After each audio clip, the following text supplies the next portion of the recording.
Avec nous en plateau pour en parler, Laurence Marchand-Taillette, bonsoir. Bonsoir. Vous êtes essayiste, président du mouvement Force laïque. Avec nous Arnaud Benedetti, bienvenue, bonsoir. Bonsoir. Rédacteur en chef de la revue politique et parlementaire. On accueille Céline Pic, bonsoir. Bonsoir. Vous êtes porte-parole du mouvement Oser le féminisme. Et à vos côtés, on accueille avec plaisir la comédienne Eva Darlan, bonsoir. Bonsoir. On vous connaît, engagée depuis très longtemps, depuis de longues années, contre ces violences, contre plus largement les violences conjugales. C'est important que vous soyez là parce qu'on va aborder différents aspects de ce sujet. Je voudrais simplement rappeler qu'il y a 2 jours.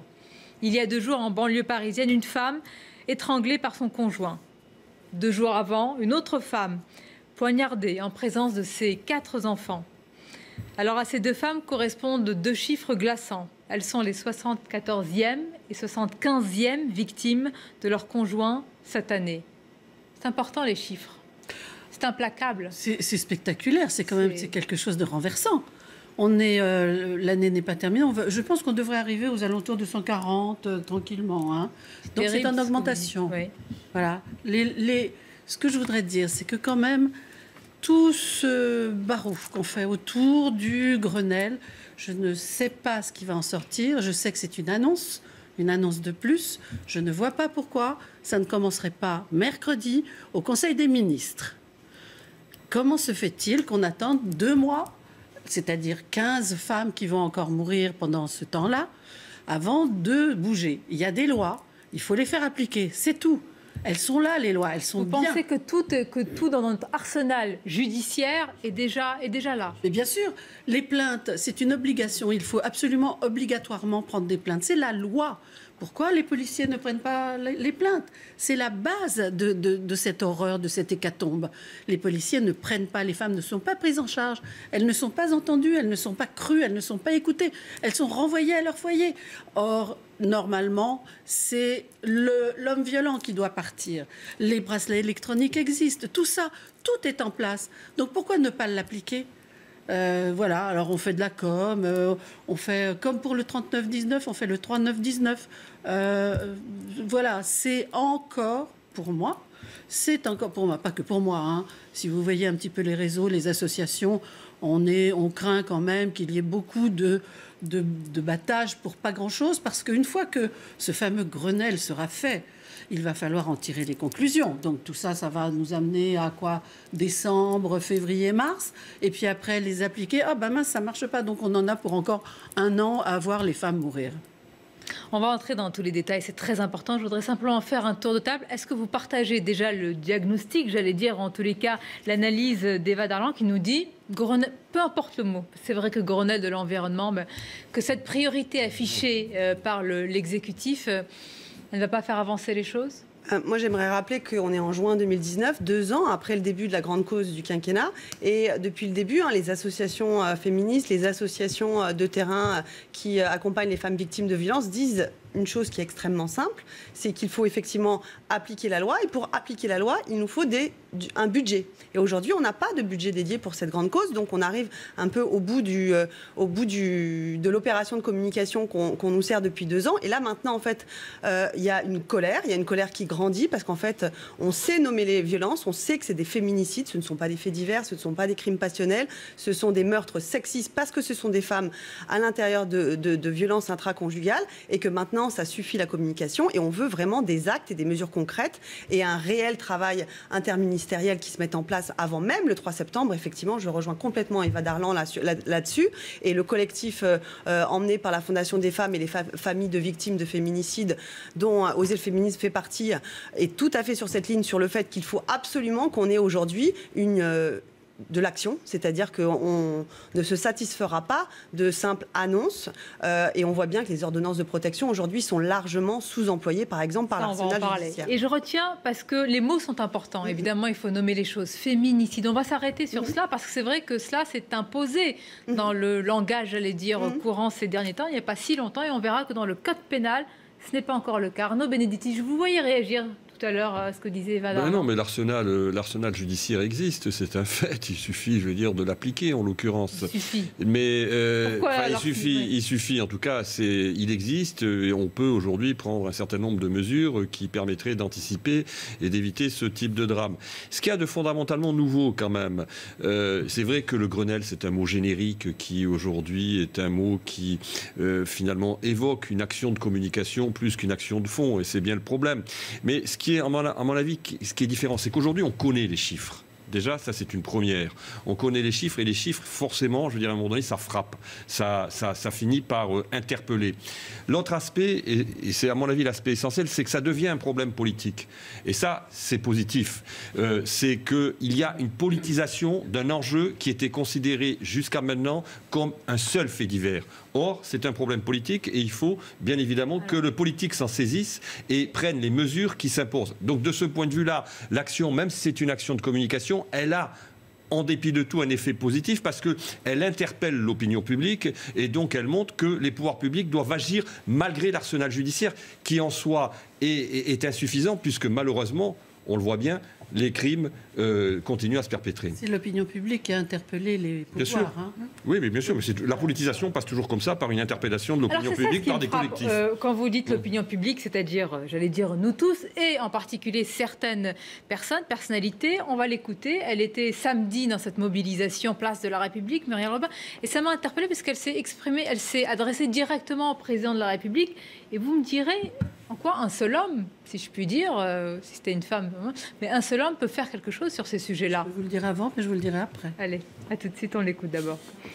C'est non-assistance à personne en danger, puisque ces morts auraient pu être évitées. Et moi, je demande au président qui me répondra. Je souhaite une réponse.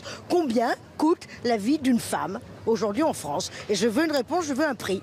Je veux un prix. Je dis je pour ne pas engager d'autres personnes qui peut-être ne poseraient pas cette question. Voilà, à combien on est? Est-ce que c'est pas un sursaut plus large? Pourquoi comme si tout remontait à un seul... C'est-à-dire que le président de la République, il s'est quand même engagé... dès qu'il est arrivé, en disant, il s'est engagé politiquement en donnant beaucoup d'argent à l'armée. C'est un acte politique. Et il n'a pas donné d'argent pour le ministère des droits des femmes. Et il a donné simplement une appellation en disant « Grande cause nationale du quinquennat ». Égalité femmes-hommes, ce qui n'a absolument pas été fait, mais pas une once, rien, personne n'a bougé. Nous avons interpellé toutes les associations, nous avons interpellé Marlène Schiappa et Édouard Philippe tous les jours, et Emmanuel Macron tous les jours. Alors maintenant qu'ils viennent nous donner une liste des prénoms en disant c'est horrible, il faut absolument que vous les protégiez. Non, c'est pas aux citoyens de les protéger, c'est au pouvoir. Et il faut de l'argent. Au pouvoir, vous avez raison, et aux citoyens, parce que le sursaut est nécessaire, on va en parler. Et c'est une prise de conscience plus large également que vous appelez de vos voeux, j'imagine. On va parler de cela parce que quand on parle, et quand vous dites très justement, donnons un exemple concret, quand une femme vient se plaindre dans un commissariat, qu'elle dépose une main courante, souvent elle s'entend dire... La main courante est interdite par la loi. On est d'accord. Hein. Donc, quand des policiers dirigent une femme qui va porter plainte vers une main courante, c'est interdit. Ces policiers-là doivent être punis. Ça se fait. Bien sûr que ça se fait. Ils sont tellement pas... Vous allez en parler. Laurence Marchand-Taillal. Alors, plusieurs choses. D'abord, il faut rappeler qu'effectivement, il y a un certain nombre de femmes qui meurent sous les coups de leur mari, mais il y a aussi 216 000 femmes tous les ans qui sont victimes de violences conjugales. Et on n'intègre pas là-dedans toutes les femmes qui sont aussi victimes de violences psychologiques, celles qui sont victimes de harcèlement. Donc, en réalité, ce à quoi on assiste, c'est un véritable retour du patriarcat qui peut être aussi symbolisé par le retour des religions dans la sphère publique. Mais au-delà de ça... Je vais m'arrêter sur ça. Parce que moi, j'ai l'impression, mais il faut avoir une étude sociologique plus large, que ça touche tous les milieux. Oui. Que ça touche toutes les religions. Que ça touche toutes les classes sociales, qu'il n'y a pas... De toute façon, les religions, en règle générale, les religions sont particulièrement sexistes. Il faut le rappeler, dans tous les textes, on retrouve un abaissement de la femme et on considère que finalement, la femme n'a pas beaucoup de droits, voire en a beaucoup moins que l'homme dans l'ensemble des textes religieux, des religions monothéistes. Ça, c'est un fait acquis. Après, l'autre question, c'est la façon dont on va traiter la femme dans une civilisation. Et la civilisation est souvent évaluée évaluer à la façon dont la femme est traitée. En l'occurrence, on se rend compte que notre civilisation est en train de reculer, puisque les femmes sont maltraitées, que finalement, les pouvoirs politiques, à part un certain nombre de discours, n'agissent absolument pas. Et en l'occurrence, oui, le ministère aux droits des femmes, ou en tout cas à l'égalité des femmes, puisqu'avant on avait un ministère du droit des femmes, n'existe plus, et puis il n'est pas doté de moyens. Mais au-delà de tout ça, on ne peut pas que incriminer les policiers, parce qu'on a un problème, c'est que les policiers, ils sont mobilisés partout, qu'on a des gouvernements successifs qui ont diminué les effectifs, et donc ces pauvres policiers, ils se retrouvent avec un manque de moyens, une incapacité de recevoir dans des conditions décentes les femmes.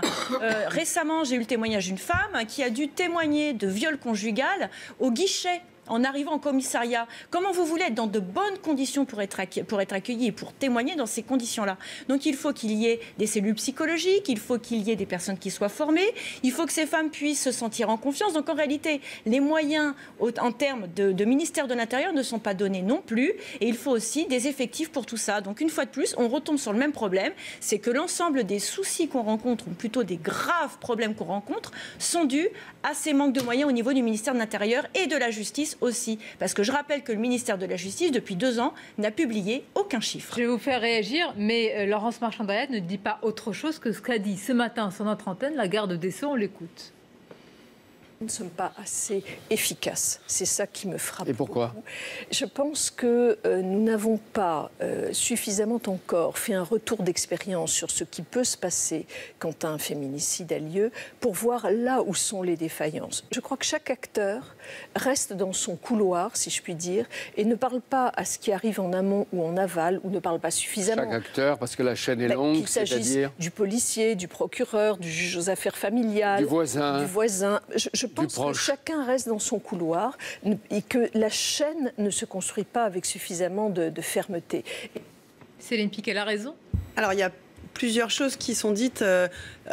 Je trouve ça un petit peu désolant, effectivement, que 2 ans après le début de la grande cause du quinquennat, on soit là encore à commander des rapports pour faire des constats. Les constats, on les connaît. Les associations féministes, les associations de terrain disent la même chose depuis des années. On en est au 5e plan interministériel de lutte contre les violences, qui est encore en cours, etc. Donc ça fait 10 ans, 15 ans qu'on parle de plan contre les violences. Et aujourd'hui, si on n'a pas de résultat, c'est parce qu'il n'y a effectivement pas de budget. Je rappellerai que le secrétariat d'État à l'égalité femmes-hommes, c'est 30 millions d'euros, soit 0,007% du budget de l'État. Et aucun budget propre n'a été alloué à cette grande cause du quinquennat. Et aujourd'hui, Nicole Belloubet va être confrontée vraiment à la réalité de l'effectivité de ces annonces. C'est qu'effectivement, il faut des moyens pour pouvoir former les magistrats, former les policiers à accueillir les plaintes et mettre en place... Il y a quelque chose qui me frappe. Vous avez raison. Oui. Manque de moyens, et ça, malheureusement, on le constate dans différents domaines. Et vous dites en même temps, Eva Darlan, mais on a l'arsenal législatif. Par exemple, dans le droit français, l'assignation à résidence avec bracelet électronique existe. C'est une mesure qui fait partie de notre arsenal législatif. Est-ce que, selon vous, certains magistrats, et je ne veux pas les incriminer, mais ne l'appliquent pas en se disant on va attendre...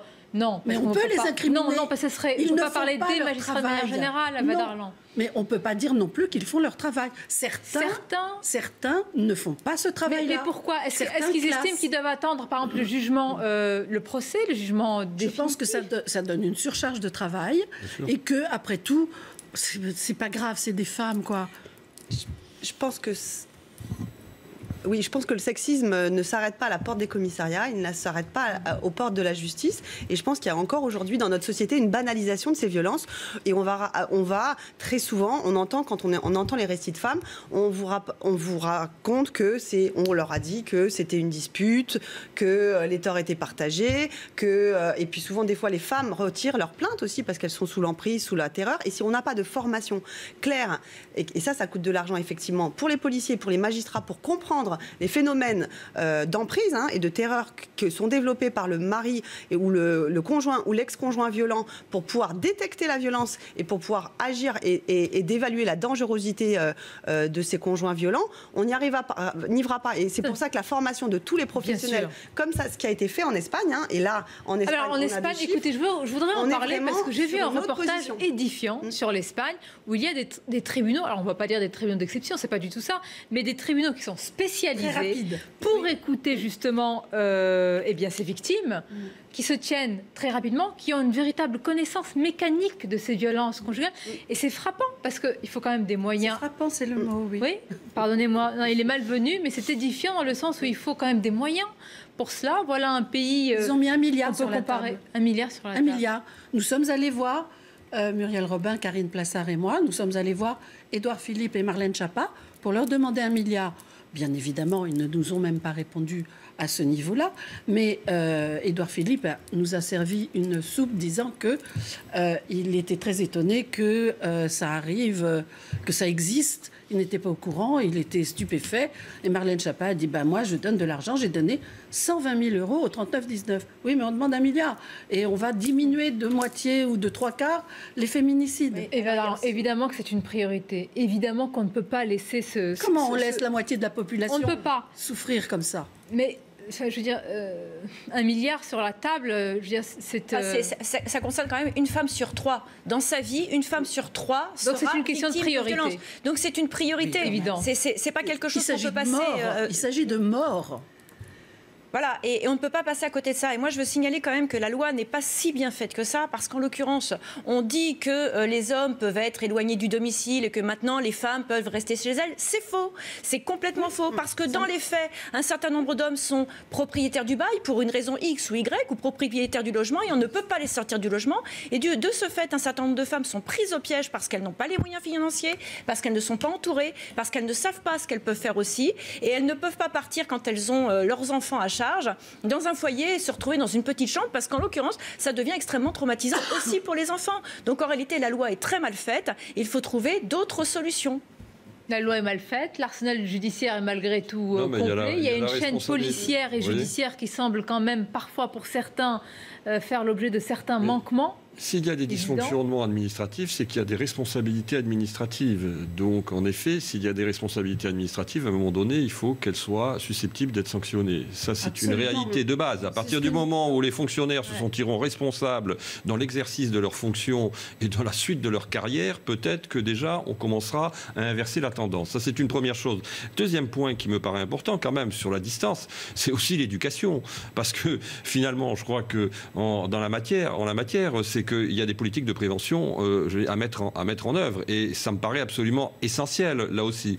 Troisième point, c'est la question de la violence. Parce qu'aujourd'hui, le problème fondamental, moi, je fais partie de ceux qui pensent que la violence recule, quoi qu'on dise, malgré tout, sur la distance. Le problème, et la violence reste inacceptable, même si elle reste encore, à mon avis, moins importante qu'elle ne le fut par le passé. Mais en effet, le problème aujourd'hui, c'est qu'il n'y a pas un problème, d'ailleurs, c'est quelque chose de positif, c'est que ça se sait plus, et on l'accepte moins, ce qui est tout à fait normal. Mais sur la distance, et là j'ai un petit désaccord avec Laurence, je pense que malgré tout, on est dans des sociétés où ce type de violence recule, sauf qu'elles sont plus visibles. Étant plus visibles, elles sont encore moins acceptables. Ouais. Sur la distance, les chiffres, aujourd'hui, d'ailleurs, on n'a pas d'études véritables qui montrent une évolution, disons, dans un sens de la croissance de ce type de violence. Mais la réalité, c'est que ces violences sont aujourd'hui beaucoup plus sues, beaucoup plus visibles et sont bien évidemment inacceptables. Alors, elles sont en augmentation. Ce qu'il ne faudrait pas attendre, je précise, parce qu'on a parlé de l'Espagne. On a parlé de l'Espagne. Mais... L'Espagne a eu un électrochoc. Il y avait une émission de télévision, il y avait une femme qui était venue témoigner. Elle avait dit que son mari la frappait régulièrement et qu'elle pensait qu'il allait arrêter finalement, qu'elle lui faisait confiance. Ils ont appris quelques jours après que cette femme a été brûlée vive. Oui.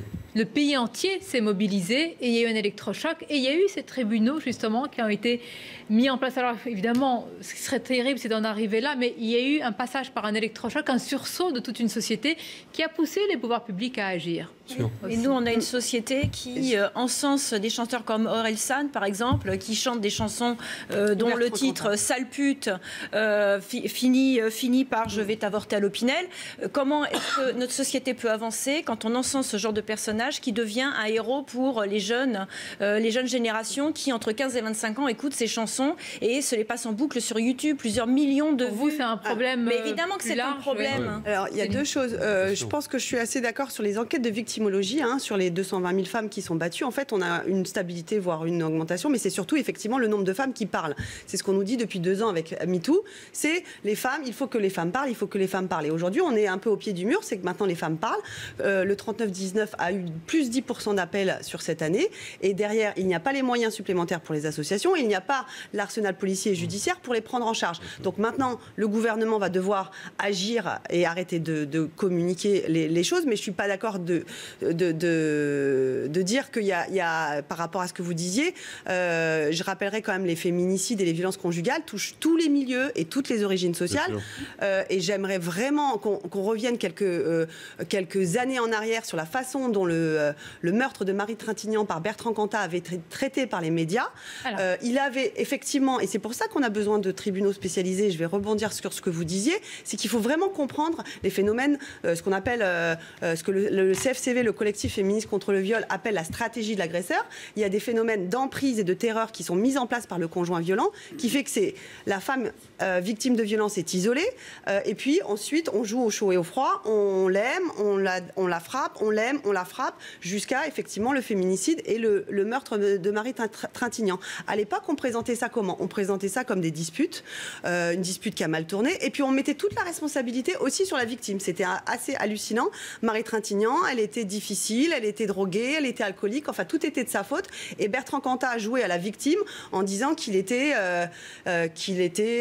effondré suite à l'accident qui avait lieu. 5 ans plus tard, nous, en 2014, on lançait une campagne à Oser le féminisme déjà qui s'appelait « Reconnaissons le féminicide ». Je rappelle que le terme de féminicide est... Il n'y a pas de reconnaissance. Mais ça, c'est une vraie question, pardonnez-moi, dans le code pénal. Mais je vous pose la question, est-ce que le code pénal doit suivre, je veux dire, tous les mots et l'évolution, les mots MOTS, il y a énormément de notre société. Le Mexique. Parce qu'évidemment, c'est puni bien sûr, mais à juste mesure quand il y a la mort de la personne. Est-ce qu'il faut inscrire le mot féminicide? Il y a une définition du féminicide. Il y a une définition légale, puisque le féminicide est depuis de nombreuses années reconnu dans le code pénal dans un certain nombre de pays d'Amérique latine, comme au Mexique par exemple. Et pourquoi c'est important? De la même façon qu'on reconnaît un crime à caractère raciste, on reconnaît avec ce terme de féminicide le crime à caractère sexiste. Et c'est parce qu'on est en capacité de comprendre... C'est très intéressant. Évidemment, 90% des victimes sont des femmes. Tout à fait. Et dans ce pourcentage qui reste, ce sont des hommes. Parce qu'il y a des victimes masculines également, et c'est tout aussi difficile pour elles d'aller porter plainte, etc. Est-ce que le mot féminicide englobe aussi ces violences, même si c'est un à côté du problème? Ce qui est interpellant, c'est le 90% en fait. Pourquoi il y a 10 fois plus de femmes qui sont assassinées que d'hommes qui sont assassinés? Alors premièrement, les hommes qui sont assassinés... Pour vous, parce qu'elles sont femmes? Parce qu'elles sont femmes, bien sûr. C'est pas parce que seulement c'est le cadre des violences conjugales. Parce que le cadre de la famille est un cadre qui a, je veux dire, une conception, une représentation extrêmement machiste où l'homme doit dominer sa compagne et pendant très longtemps, la femme était la mineure de son mari, devait lui obéir, devait demander l'autorisation pour même ouvrir un compte en banque ou prendre un travail. Donc aujourd'hui, on a gagné un certain nombre de droits, égalité en droit, mais ces représentations sexistes du couple où l'homme impose sa volonté, il ne supporte pas, par exemple, que sa femme lui échappe, et donc le quitte, par exemple, c'est parce qu'il y a de la domination masculine au sein des couples et que le sexisme, je disais que tout à l'heure, le sexisme ne s'arrêtait pas à la porte des commissariats, le sexisme ne s'arrête pas à la porte de la chambre à coucher. Eva Darlan, c'est une question, pardonnez-moi, un peu provocatrice, peut-être provoquante, je ne sais pas, mais en tout cas, dire féminicide, est-ce qu'il faut vraiment insister sur féminicide? Les violences conjugales sont graves quand ça va jusqu'au, évidemment, au meurtre. Sinon, vous dites comment? Il l'a tué, c'est ça? Non, mais je vous pose la question, est-ce que certains vont dire, justement, on monte une société des hommes contre les femmes? Parce que vous dites c'est très important, c'est simplement une question. Il faut affirmer que ce sont des féminicides et l'inscrire noir sur blanc dans le code pénal. Oui, bien sûr, par respect pour toutes ces femmes qui sont mortes, bien évidemment. Il faut inscrire le mot féminicide. Tout le monde l'utilise maintenant, c'est plus un sujet, à vrai dire. Hein. On l'utilise et puis c'est comme ça. Ce qui est un sujet, c'est qu'il faut que ça s'arrête. Et pour que ça s'arrête, il faut y mettre les moyens. Pour avoir les moyens, il faut une politique. Et la politique, c'est une volonté ou pas. Vous dites que ce n'est plus un sujet. Est-ce que vous en êtes sûr? Je suis allée voir les différents journaux, presse papier, presse écrite, pour parler justement de ces féminicides. Et c'est assez je veux dire, édifiant, je fais attention à mes mots. Exemple, j'ai pris quelques exemples. Crime passionnel, coup de folie. Voilà les termes les plus largement utilisés pour évoquer un féminicide. Il reste encore dans certains médias. D'ailleurs, je trouve ça très intéressant de pouvoir aborder justement la position des médias. C'est important de parler du traitement médiatique. Mais bien sûr. C'est ça aussi l'éducation et la prévention. Si nous-mêmes, médias, nous parlons, par exemple, je ne sais pas, mais d'un coup de folie avec des ressorts intimes, eh bien, on est, j'allais dire, totalement à côté de la plaque. Totalement à côté de la plaque. Mais ce que je voudrais savoir, c'est pourquoi, puisque vous pouvez peut-être me répondre, vous, pourquoi est-ce qu'on parle toujours des femmes qui se sont fait assassiner et pourquoi on ne parle jamais en premier lieu de cet assassin qui a tué cette femme? Parce que elle, on la connaît. Elle s'appelle Nadine, elle a 35 ans, elle a des enfants et tout ça, et lui, on n'en parle pas. Oh, ben, il y a eu effectivement un coup de folie et tout ça. Est-ce que ce serait pas intéressant d'inverser les choses et de dire photo, non, ce mec-là, comme pour les terroristes. Comme pour les terroristes. Ce mec-là a tué sa femme. Pourquoi ça ne se fait pas? On n'a pas le droit? Ben si, on a le droit, puisqu'on le fait pour les terroristes. Mais ce sont des terroristes. Je sais pas, qu'en pensez-vous? Il y a plus de féminicides que de morts par terrorisme. Hein. Je vais ajouter encore, vraiment, pour que ça frappe l'esprit des téléspectateurs, en tous les cas, Puy de Dôme. La soupe est trop chaude, il tue sa femme. Je les ai vraiment relevés dans la presse. Ou encore, à Paris, elle énervait son compagnon, il la tue, il la met dans la poubelle. Point. Voilà les titres qu'on peut avoir. Je pense que l'éducation passe aussi par ça. Julie Douib, ces cris ont alerté le voisinage. C'était une nuisance. Elle a été vidée de son HLM. Voilà. Au lieu de lui porter secours, les voisins ont préféré se plaindre d'une nuisance de voisinage. Donc il y a aussi ce problème-là, c'est la façon dont le voisinage intervient. Rarement, les gens vont porter secours aux personnes. Ils préfèrent se plaindre, ils préfèrent se taire, ignorer la chose parce qu'il ne faut pas se mêler de ce qui se passe chez les voisins. Sauf que si on n'est pas capable, nous, de porter secours à ces femmes-là, eh bien, au bout d'un moment, il se passe ce qu'il se passe. Vous avez ce genre de témoignage aussi, justement, où personne n'a agi, personne n'a rien vu, n'a rien voulu voir, le voisinage, l'entourage proche Il y a assez peu de dénonciations en fait en termes de victimes, mais là aussi Marlène Schiappa en parlait dans son article dans le JDD dimanche sur le fait qu'on était tous potentiellement témoins et qu'il fallait donner aux femmes qu'on rencontrait le 39-19, mais le problème est un peu plus complexe que ça, c'est-à-dire que la détection des violences, on voit que dans la plupart des cas de féminicide, l'entourage savait, la police savait, il y avait déjà eu des plaintes, donc en fait c'est la suite de la chaîne en fait qui est défaillante, c'est-à-dire la prise en charge à partir du moment où on dépose plainte. Mais la détection des violences, souvent, bien sûr que le voisinage le sait, mais d'appeler la police qui va venir et qui ne va pas prendre de plainte et qui va la laisser dans sa détresse, ça va être problématique. Et pour les médias, on a fait du chemin, et j'aimerais féliciter les médias qui n'utilisent plus ces termes que vous avez cités, qui sont parfaitement choquants, parce qu'il y a toujours la responsabilité qui est donnée sur la femme assassinée. Parce que par jalousie, ce sont des titres, à cause de la soupe. Et là, c'est une introspection. Ce sont des titres racoleurs et qui sont totalement. Quand on parle du sexisme, c'est vraiment la banalisation des violences qui sont faites contre les femmes, qu'on voit comme un problème mineur. Et tant qu'on ne changera pas cette façon de voir de la société, on n'y arrivera pas. Ça passe par là. Eva Darlan. Je ne comprends pas, moi, comment on peut culpabiliser et interpeller la population en disant s'il y a des féminicides, en gros, c'est de votre faute. Dénoncez, allez-y, c'est à vous de faire. Non, c'est pas à nous de faire. C'est à la police de faire. Il faut absolument mettre la responsabilité, comme vous le disiez, sur ceux qui n'ont pas pris les leurs de responsabilité, qui ont laissé ces femmes repartir, qui les ont orientées vers la main courante. C'est absolument impossible que ça continue. Eh bien, ça continue. Il n'y a pas de problème. Et puis, on va faire un Grenelle en septembre. Tralala, tout va bien. Ça ne va pas. Arnaud Benedetti, ça ne peut pas aller dans le bon sens. Il nous reste quelques minutes. On va conclure. Je vous donnerai la parole aussi pour la suite. Priorité nationale, Grenelle, bon.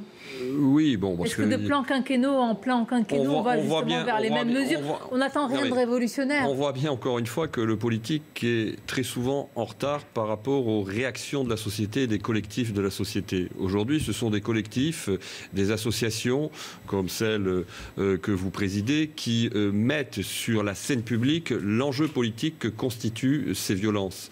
Et encore une fois, le politique est très souvent en retard par rapport à la société. Et donc, quand le politique est en retard par rapport à la société, quand il n'est pas en mesure, ou qu'il n'a pas les moyens, ou qu'il ne veut pas mettre les moyens pour permettre de résoudre ces problèmes, qu'est-ce qu'il fait? Sa première réaction, c'est de faire de la communication. Absolument. C'est classique. C'est un grand classique et ça vaut pour ce sujet comme pour d'autres. Donc aujourd'hui, on voit bien que la secrétaire d'État, confrontée finalement à la pression des associations, confrontée à la pression des médias, confrontée à la pression de l'opinion, eh ben, elle recourt à une vieille technique de communication, à une vieille ficelle de communication qui est le Grenelle. On va faire un Grenelle, Mais aujourd'hui, la vraie difficulté, c'est qu'on est face à une situation d'urgence, qu'il faut que des moyens soient mis, comme l'ont fait par exemple les Espagnols, et en l'occurrence, je crois qu'il faut s'inspirer aussi de ce qui se fait à l'étranger, je crois que c'est nécessaire.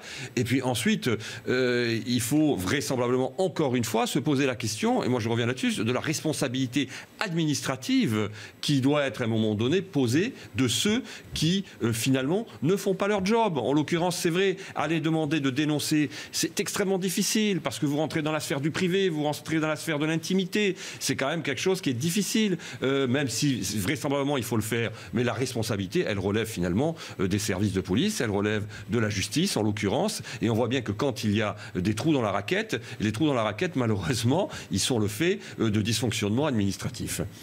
Et pour aller dans votre sens, nous avons créé avec Luc Frémiot une pétition sur change.org qui s'appelle Non-assistance à femmes en danger et qui reprend ces arguments-là en disant qu'il faut absolument faire des enquêtes interministérielles de la justice et de l'intérieur. D'ailleurs, M. Castaner a disparu, je ne sais pas où il est. Il parle plus, il a été, je ne sais pas, prendre des vacances. Il parle des radars.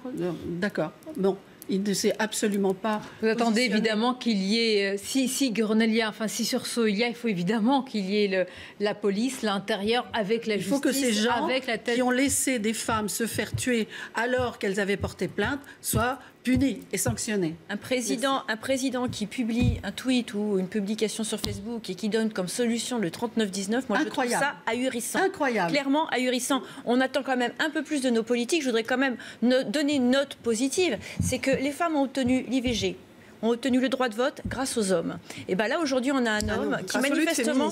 Oui, mais grâce aux hommes. Parce que et à la volonté d'un homme, à ce moment-là, c'était Giscard avec Simone Veil, il ne faut pas passer... les combats, notamment, Mais vous avez raison, les deux vont ensemble. Ce sont des hommes qui aussi se sont battus pour la moitié de l'humanité. J'ai beaucoup de réactions sur les réseaux sociaux. J'aimerais bien conclure en vous faisant part de ces réactions et vous réagissez. Il y a Daniel Arnaud qui nous dit « Féminicide, certes, évidemment, mais ne pas oublier non plus, je ne sais pas si c'est vrai, que selon une étude, enfin, les chiffres sont exacts, que selon une étude de victimisation portant sur 2012 et 2013, un homme décède sous les coups de sa conjointe tous les 14-15 jours. Pourquoi cet aspect des violences conjugales est-il passé sous silence et il nous interpelle ce soir? Non, il y a 10% d'hommes qui sont... Non, ce n'est pas passé sous silence, évidemment, ce sont des victimes comme les autres. Oui, bien sûr. Mais dans ces 10% d'hommes qui sont tués par leurs femmes, il y a beaucoup qui sont tués en légitime défense. Hein, on en a eu plusieurs cas. Jacqueline Sauvage, enfin bon, il y en a eu plein. Hein, donc ceux-là meurent. Autre question. C'est le féminin qui l'emporte. Hein, alors voilà. justement, le féminin qui l'emporte dans les mots également. Pourquoi utiliser vraiment le mot féminicide? Est-ce que ce n'est pas idéologiser justement un vrai problème?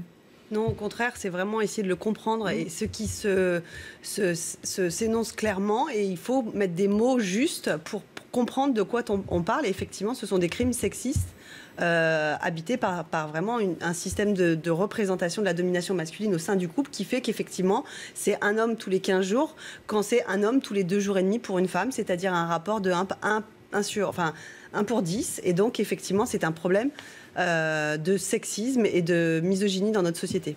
Eva Darlan, on va revoir le tweet ou le post, en tous les cas sur Facebook, le texte d'Emmanuel Macron. C'est vrai qu'il liste c'est terrible d'ailleurs comme liste les prénoms. Vous dites, ce n'est que de la communication, il n'y a pas quand même une volonté. C'est-à-dire qu'on l'a interpellé largement depuis qu'il est au pouvoir. Hein, vous continuez à le faire? Vous avez prévu d'autres mobilisations, d'autres formes? Moi, personnellement, là, pour Emmanuel Macron, personnellement, là, j'arrête pour l'instant. Non, quoique je l'ai interpellé effectivement hier. Mais c'est pour ça que je vous pose la question hier encore. C'est vrai, vous avez raison. Mais ce qu'il dit est absolument choquant et honteux. Au moment où nous avons commencé à rencontrer les politiques, il y a eu des tweets qui se sont faits entre Emmanuel Macron et certaines personnes. Et le tweet, c'était la personne écrit « C'est un scandale, qu'est-ce qui se passe, les femmes meurent, etc. » Emmanuel Macron répond « Je suis indigné, je suis vraiment indigné. Si tu as une idée, donne-la moi. » Bon, ça c'est dans le secret de certains messages. Non, mais c'est quand même une mentalité. Moi, je ne nomme pas. Je ne sais pas. En tous les cas, qu'il y ait une prise de conscience, c'est tellement naturel et normal. Une prise de conscience au sommet de l'État. Non, il n'y a pas. Non. Selon vous, non. Il y a ce que dit Arnaud. Il y a une. On va s'arranger avec ce problème qui nous embête. Est-ce qu'on peut se retrouver sur ce plateau pour en reparler une fois que ce Grenelle, s'il y a des mesures, seront lancées? Ce qu'il faudrait. Et voir cela à l'épreuve des faits. Et on espère que d'ici là, justement, ce malheureux compte à rebours ne va pas encore... Les femmes sont malheureusement victimes dans tous les domaines, parce que si on prend la question de la santé aussi, on a de moins en moins d'hôpitaux pour aller accoucher, c'est une violence contre les femmes. On a un système de santé pour les femmes où il y a de moins en moins de gynécologues, où le travail de gynécologue est sous-traité à des sages-femmes qui ne sont pas forcément formées correctement. Et résultat, ça provoque aussi un certain nombre de violences et de problèmes de santé pour les femmes. Donc en réalité, tout ce qui touche à la femme est traité au rabais. Donc on ne peut pas dire que ce gouvernement ait vraiment pris conscience et la mesure d'investissement. Eh bien, rendez-vous quand les mesures seront annoncées, même si c'est tard et qu'il faut agir tout de suite pour en parler de nouveau, parce que ce sujet, il ne faut pas en parler juste une fois quand il y a malheureusement ces drames, il faut en parler plus souvent. L'engagement. Mercredi, au Conseil des ministres. L'engagement, l'éducation, la prévention, le choix des mots, c'est aussi important. À nous aussi dans les médias à faire attention. Merci d'avoir été nos invités ce soir sur ce sujet. Merci à vous. Restez avec